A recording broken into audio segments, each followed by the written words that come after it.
Hello everyone, this is Fahim from the Gaming Villa. I hope you all are well. Today I'm going to talk about the 98-inch mammoth size Samsung QN90D TV, which is rare, and you will be blown away by the picture quality of any TV like that.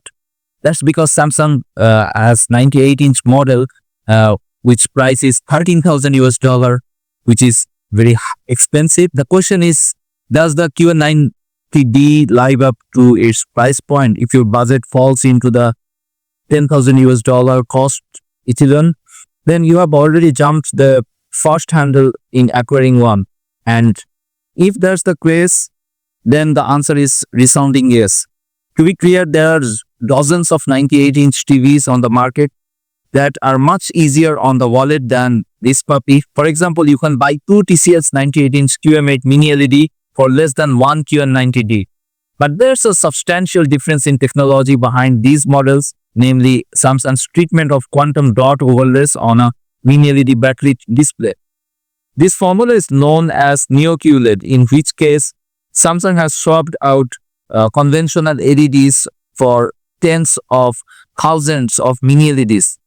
If you are new in my channel, then please subscribe and press the bell icon for future notifications and upcoming videos. I have another channel named Awesome Tech Gaming Pro, where I upload similar kind of tech videos like TV comparison, sound system, home theater, graphics card. You can check and subscribe. These components consist of manufactured nanocrystals with ultra-fine semiconductor materials, allowing for a higher magnitude of these units to distribute light accurately and efficiently. The result, as Samsung puts it, is brighter whites, darker blacks, and overall a better color range in between. This QN90D offered up a crystal clear picture with blistering highlights, vibrant colors, and the truest blacks on a non-OLED set.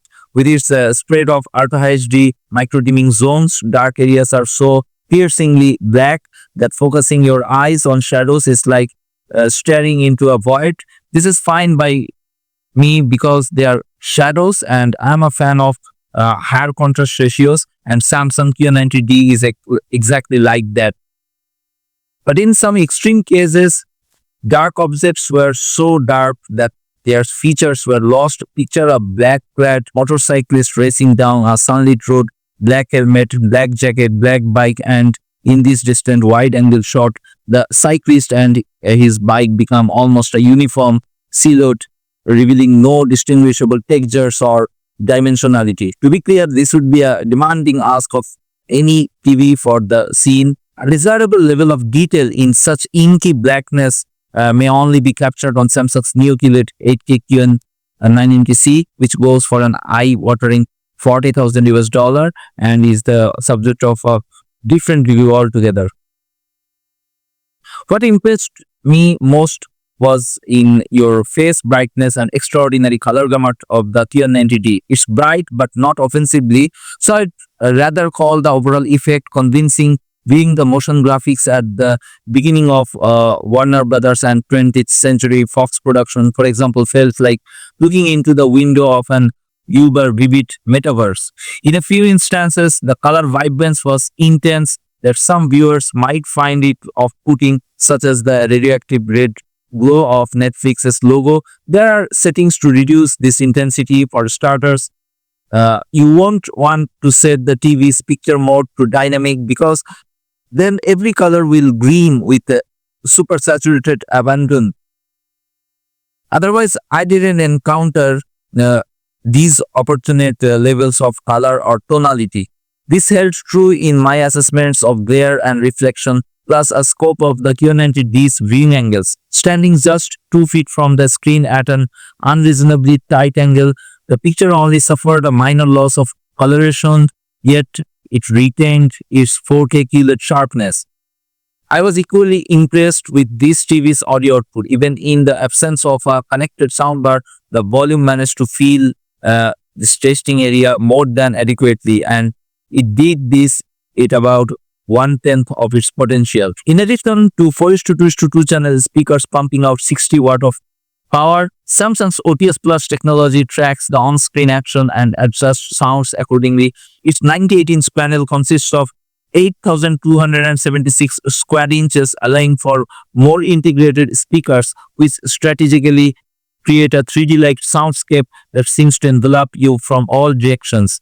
No soundbar is necessary. I did change the QN90D's default sound mode to amplify and noticed a marked improvement in the crispness of whispering dialogue in this movie. The settings name is a bit misleading because it doesn't amplify volume but clarity.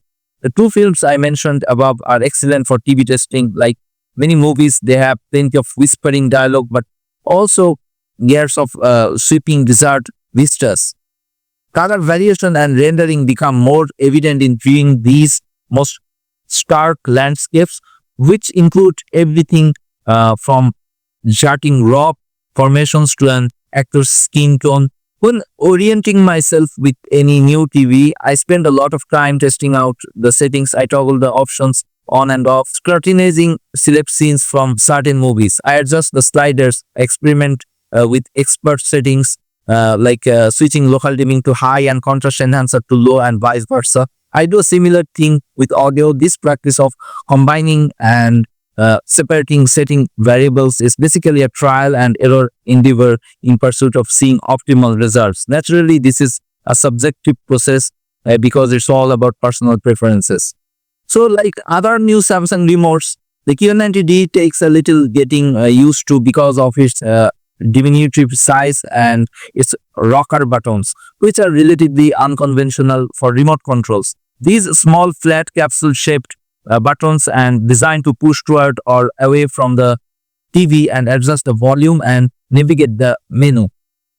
I acclimated to the remote's design swiftly, and I also appreciate the solar panel on its underside for a lifetime of use without cable charging or replacing batteries. But if it is just too much effort to pick up and use a TV remote, the QN90D also offers hands-free operation with its Bixby, Alexa or Google Voice assistants. Disappointingly, the remote is not backlit, as I wish all TV remotes should be, because I tend to do any binge watching after sundown.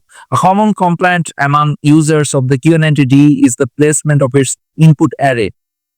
Its 4 HDMI ports, 2 USBs and other connection points are situated on the back right side of the panel. This is fairly standard for many TVs for a television of this size. However, simply accessing the ports and then deciding how to run your wires to the nearest wall outlet can be an awkward affair.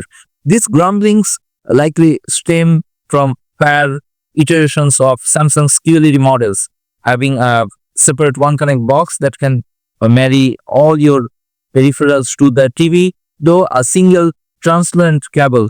For the QN90D, the lack of a dedicated HDMI switch is a practical concern in terms of access and positioning, and it's an aesthetic consideration if you can't stomach visible wires trailing from the electronic centerpiece of your living room. So Samsung's decision to make the inputs a tad harder to reach, because this TV is spectacular to watch and listen at $13,000 US. Even an ultra large 98-inch screen ought to be brimming with cutting-edge technology, elevated specifications, and a profusion of cool features.